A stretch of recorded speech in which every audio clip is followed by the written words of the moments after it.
Every business is unique. But the ups and downs we experience as we launch and run our businesses are pretty similar. We're Harmon Brothers, the team behind Pooping Unicorns and other weird but successful video ads you've probably seen. We help businesses grow through unforgettable video marketing, and we're no stranger to tricky situations. In fact, we embrace them. The goal of this podcast is to show how your crappy circumstances could be the golden opportunity that leads to your next success. You're watching Poop to Gold. Welcome back to From Poop to Gold. I'm Benton Crane, your co-host and the CEO of Harmon Brothers. Today I have with me JC Hite. Welcome to the show, JC. What's up, brother? It's good to be here. All right, so JC, what is your business? Yeah, man. So we have Hite Digital. We actually are the marketing behind the marketers in a lot of cases. So we do digital marketing for agencies all across the US in kind of a white label format. It's really the heart of what we do. Okay. How would you describe the why behind your business? Man, so that's a big question. We at Hite, we call it our commitment. What are we committed to, in life, so to speak? After exiting a couple of companies, to be honest with you, our commitment right now is fully around creating jobs, but more than that, sustainable jobs, which right now through COVID is testing every barrier, right? As we talked about before, we have big offices in Central America. I say big, we got getting close to 100 employees. And how can we create stability in a very unstable, chaotic, hectic world? And that's really what we're really focused on right now is stability in the families, household, education, things of that nature, right? And it's tough. It's really tough. Yeah, these are crazy times, right? And it seems like the numbers change every day, but when you're seeing that, just right here in the United States, there are tens of millions of people out of work right now. And then you cascade that across the globe, which, you said you're in Nicaragua, so I'm sure you're seeing the effects of this in ways that we aren't. But this is, a lot of people are going through tough times right now. Dude, we're in a third world country. There is no quarantine when you're an agricultural, type of environment. Like you can't quarantine in a third world country. You can't just stop working. You can't not go to work. Yeah, you stop, you starve, right? It's a completely different world here. And so it's very interesting to see how third world countries and a lot of the world are handling this situation. It's very different than the States. For sure. And what are the cascading effects when we shut down our economy? How does that impact the third world? Oh, man. So in the third world, and I can speak to Central America, you have really two divisions of individuals. It's very there's the very wealthy, there's the poor, and there's starting to be this emerging middle class. But it's just barely there, right? But that middle class is all built on outsourcing. So, you have people working for Capital One or Verizon or even companies like us, Hite Digital, that work for. So whenever that US economy starts to go down or collapse, man, we got to be on our horses. And that's where at Hite, we try to do things different where we have to save money. We don't have debt. We know the economy goes in cycles, but how do we protect ourselves from it, right? We don't go buy the Lamborghini. We don't go spend a ton of money.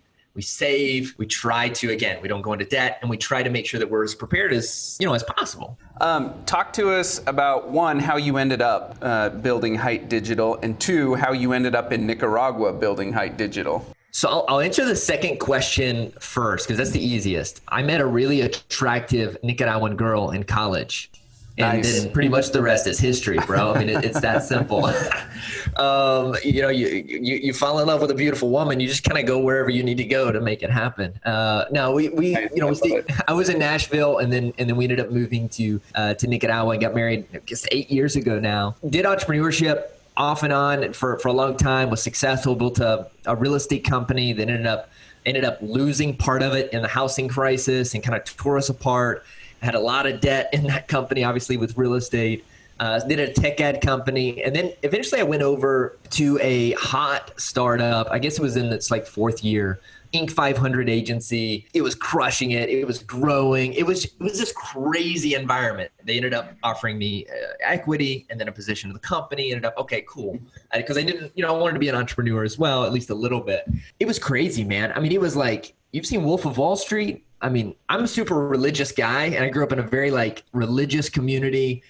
Went to a Church of Christ, Christian University. Dude, this was crazy, dude. I mean, just craziness, right? And it finally got to a point. Meaning it didn't align with with your values. Is that what you mean by craziness? Yeah. Okay. Yeah, exactly. So let me, I don't know if I could say this on the podcast, but, like for the sales team, if they won like a competition, it would be tickets to a strip club or money for a strip club, or they bring in stripper or, all that type of stuff. Very Wolf of Wall Street-esque. Very Wolf of Wall Street-esque. I mean, it's just nuts. And your upbringing was kind of the polar opposite of that. It was the polar opposite. Now, luckily, the floor I was on, we were a little bit more low key, all this good stuff. But it got to a point. So my wife and I became pregnant, and I guess she became pregnant. I just, I got you. I hear you.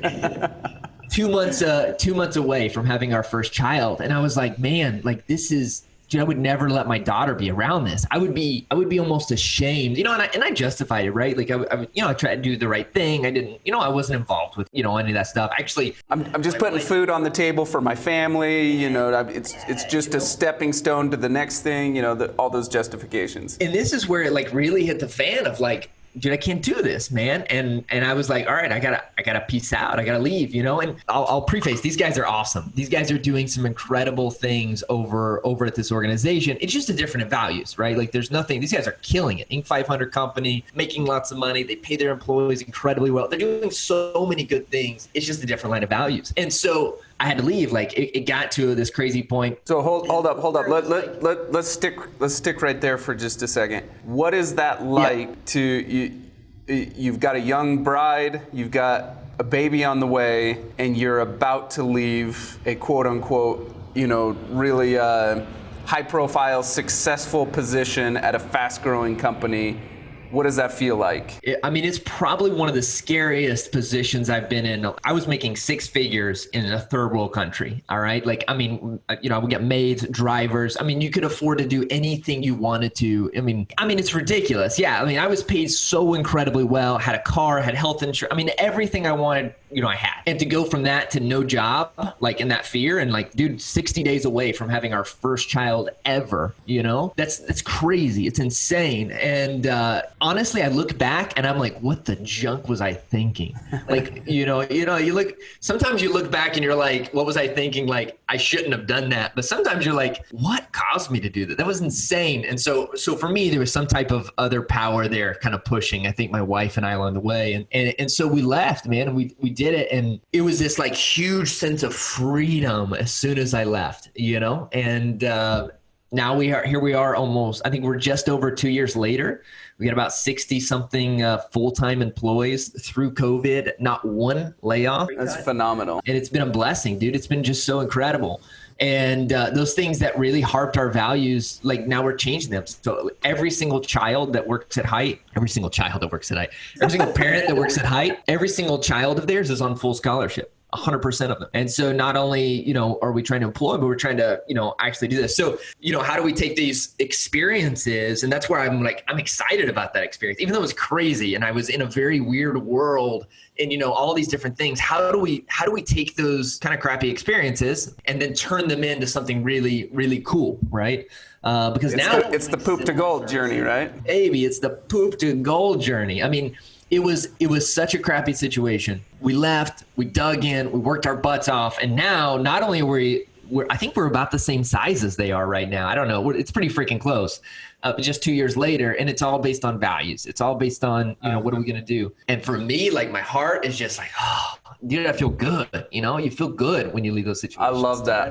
I love that story so much. When I left Deloitte to join up with the brothers. And we together formed Harmon Brothers. That was a really, really scary move to leave a career, a house.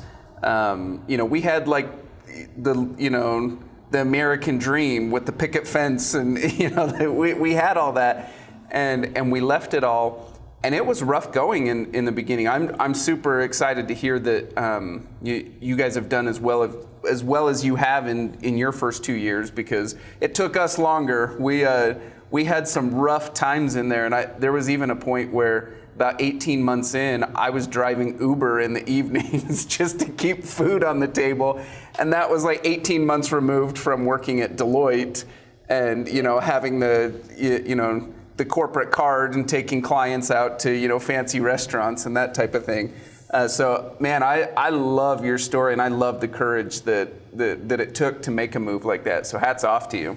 Yeah, it was exciting. Again, I don't recommend I recommend it, but it's definitely scary. Talk us through, what are the 3 things that you wish you would have known 2 years ago when you set out on this journey? Oh, man.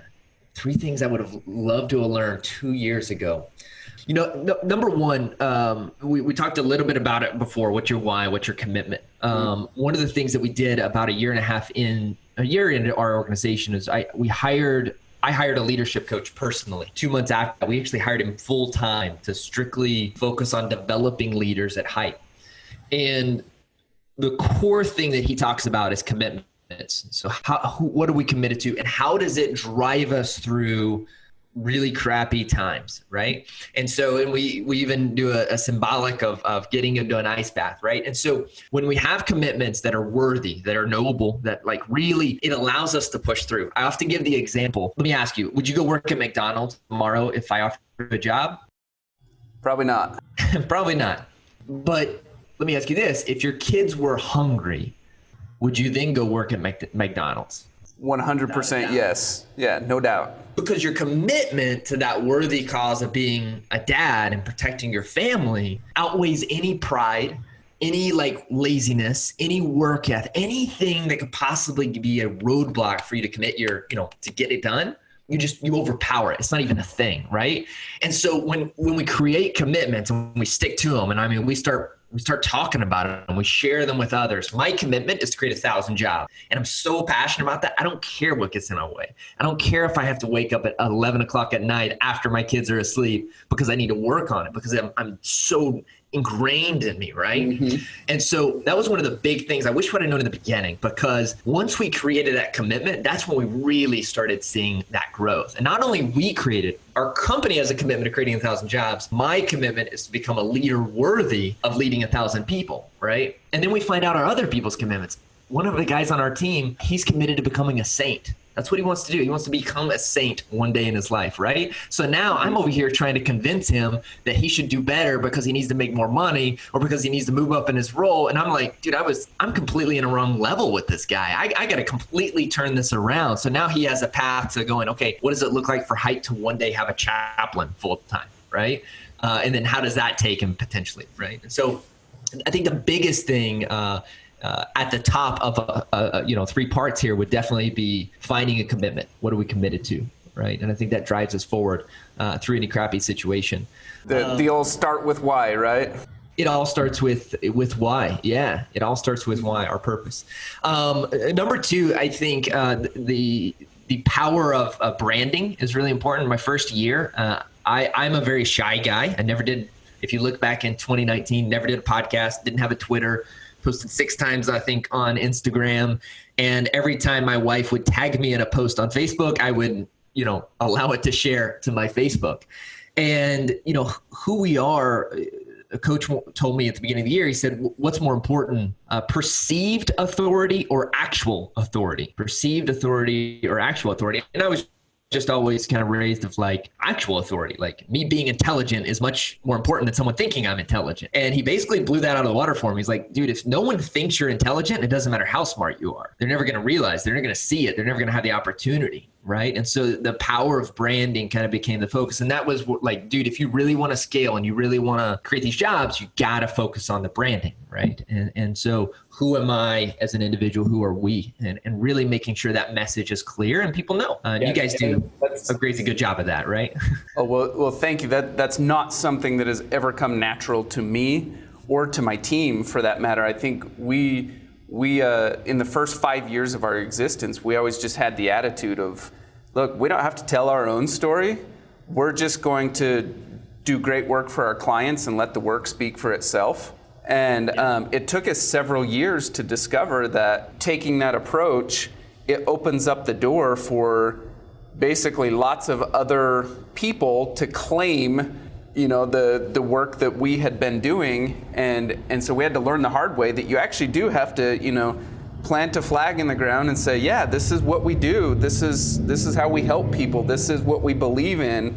And so it's only been within the past couple of years that we've started to start to think about telling our own story. And admittedly, we're still amateurs at it. Like we're learning as we go. We're much better at telling our clients' stories than our own. Yeah, when you started seeing that tick up, or when you started really sharing that brand, did you see a tick up in business quite a bit, or about the same? Well, probably, but we've been in the fortunate situation where we've kind of been supply constrained since the beginning, where there's just more demand coming in the door than what we can service. And so if that did have an uptick, we didn't really notice it.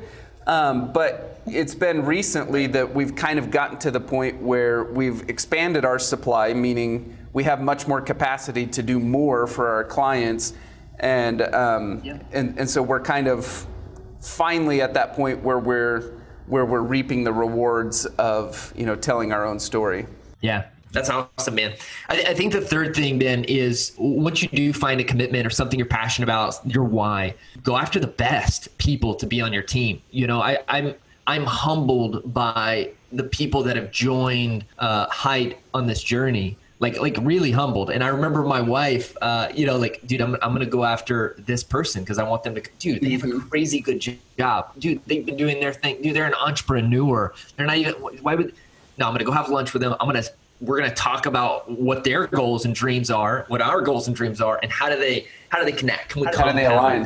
How do they align? And that's been something I've had to build up to, that confidence of going, you know what? I offered a job yesterday to one of the heads of enablement for Google. Who am I? What in the world? But dude, we just really connected on what his vision was and our vision was, right? And it's so aligned that it just makes sense. Dare I say, I offered him about 25% less than he's making now, right? But I'm still like, dude, we're going to make it happen, And but if the whys align, that can trump, it can trump everything. The dollars and cents are not the end all be all. It's the combination of the whole package of aligning passions, having enough money to live a lifestyle and build a future, but working with great teammates, working in a great culture, all of those things are part of the package. And so yeah, you have a really good chance of getting him, even though you're paying 25% less than Google. And it goes the opposite. I had to literally, I could show it,